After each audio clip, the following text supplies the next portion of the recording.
yo people, welcome back to my YouTube channel. My name is Suhas and you guys are watching me on my channel Suhas SM. For the first things first, if you guys are wondering why my face is looking like a potato, that is because I was diagnosed with mumps earlier this week, last week Friday. So that is why my face is looking like a potato. Ignore the face, but I am here with an important video. This video is all about the Lok Sabha election 2024, and to all the boys and girls who are voting for the first time, this is your complete voting guide for this year's Lok Sabha election 2024. So without any delay, roll the intro.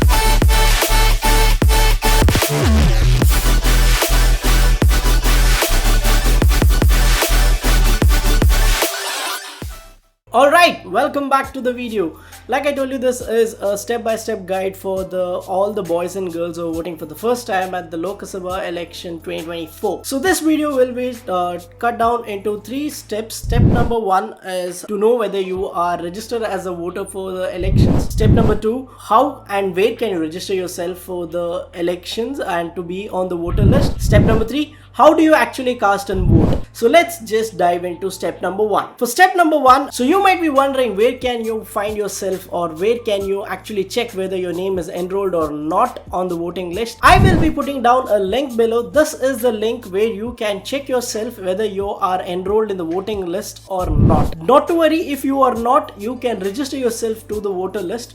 I'm pretty sure by the time this video is out, it's too late to enroll yourself in the voter list, but nevertheless, this could be handy when you try to register yourself for the next elections. So click on the link below, just follow the steps that is shown on the website and you can clearly go ahead and register yourself for the voter list. Step 2, congrats, you have registered yourself on the voter list. But how are you sure that your name is appeared on the voter list? For that, I have a quick remedy. This is another link. The link will be popping up on the screen, and also I'll provide all these links on the description box below. So not to worry, but this is the link where you can check yourself whether you are registered on the voter list or not. You just have to put your voter ID, that is the number, and the state that you reside in, and you'll have all your details. For example, your voter ID number, your name, your address, your constituency, and your election location. Election location in the sense where you have to cast your vote. That location also will be provided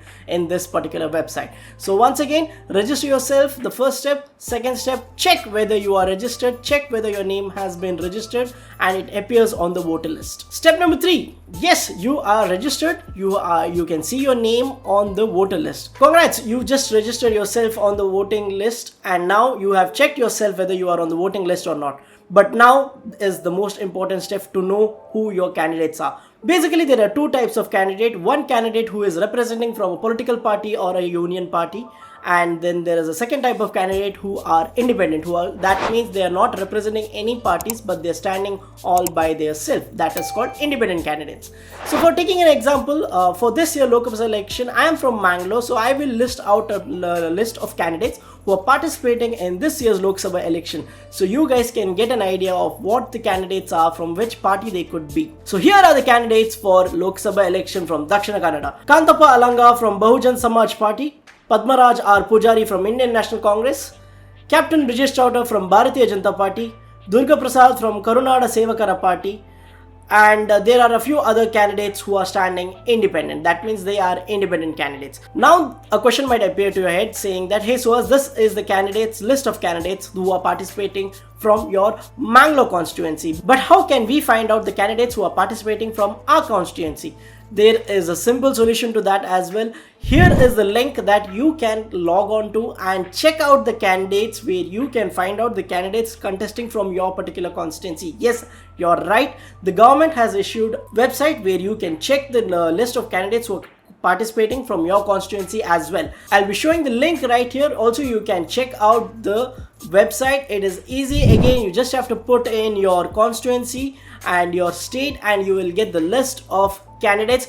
The best part is they will show you the number of nominations, how many have been accepted, how many have been rejected, which party they belong to, are they an independent candidate or are they representing any political candidate. All the details are presented to you on that particular website. So don't forget to check out the website before you go and cast your vote to know who the list of candidates are and who do you think would be a right worthy elected member to represent your constituency.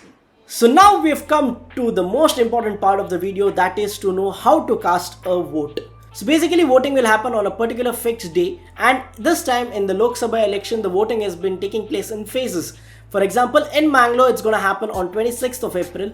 So now you might wonder, what time should I go to cast the vote? Yes, the voting times are from morning 7 a.m. to evening 6 p.m.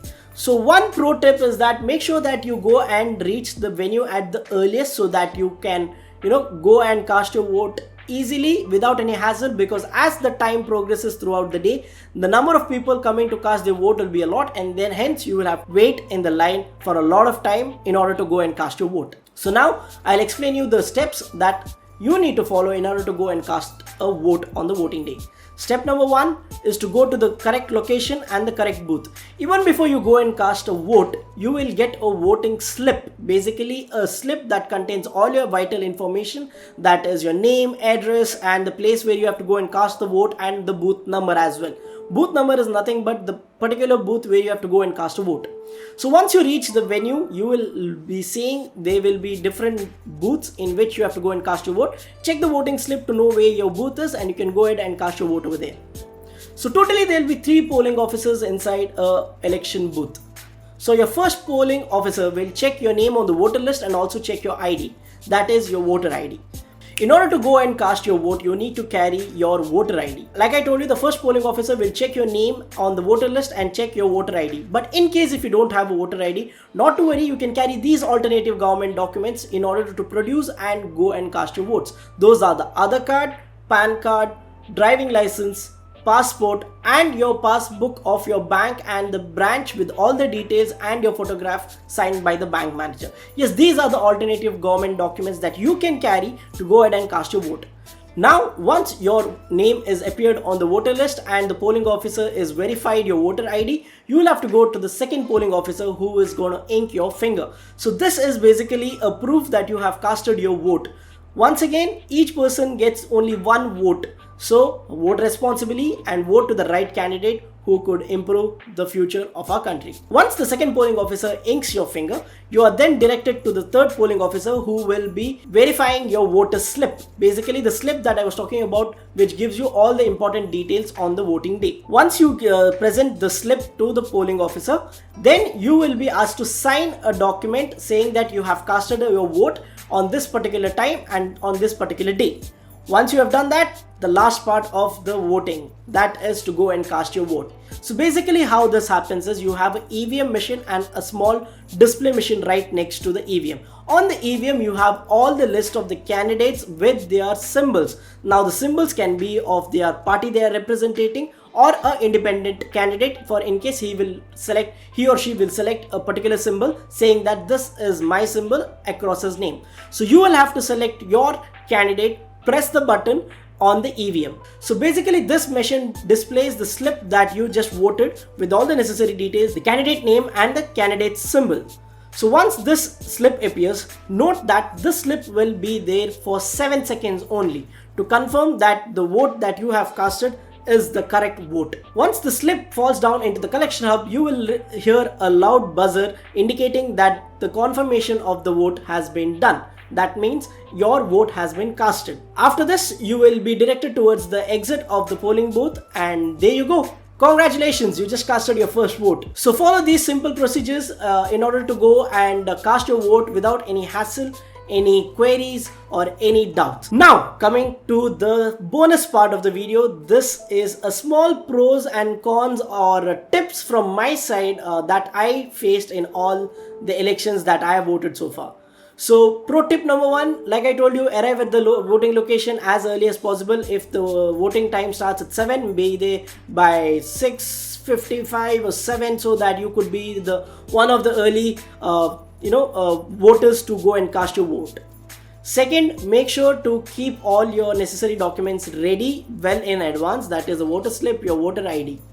Make sure to carry the voter ID and the voter slip in order to go and cast your vote without any problems. Third, don't freak out or don't get tensed if you find any technical difficulties while casting a vote. All the polling officers that are present inside the polling booth will be happy to assist you with any technical difficulties or any questions, any doubts for that matter. Don'ts are very simple. Don't do any silly mistakes while you are casting your vote. Like I told you, each person gets only one chance to vote, and make sure you vote responsibly.